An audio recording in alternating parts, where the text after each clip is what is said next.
कुरुंदवाड शहर परिसरात बकरी ईद उत्साहात साजरी करण्यात आली।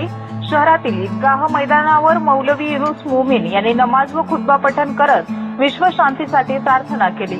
समस्त मुल्ला समाज बांधवांच्या वतीने हजरत दौलतशाह दर्गा येथून मानाचा ध्वज वाजत गाजत आणण्यात आला। यावेळी मुस्लिम समाजाचे अध्यक्ष इक्बाल पटवेगार यांनी वृक्षारोपण करण्याचे आवाहन केले। त्याच्या संगोपनाची जबाबदारी घ्यावी आणि जास्तीत जास्त वृक्षारोपण करावे असे आवाहन केले। कुर्बानी असणाऱ्या भागांमध्ये पालिकेच्या वतीने आवश्यक सुविधा पुरवण्यात आल्या होत्या। कुरुंदवाड पोलिसांनी बंदोबस्त ठेवला होता। ईदगाह येथे नमाज पठणानंतर गळाभेटीने शुभेच्छा देण्यात आल्या। यावेळी माजी नगराध्यक्ष दादासाहेब पाटील, उपनगराध्यक्ष दीपक गायकवाड, अक्षय आलासे, रामदास मधाळे, उदय डांगे, वैभव उगळे, तानाजी आलासे, बाबासाहेब सावगावे, प्रवीण खबाले, सुरेश बिंदगे आदींनी मुस्लिम बांधवांना शुभेच्छा दिल्या। बीपीएनसाठी कुरुंदवाडहून उमेश माळगे।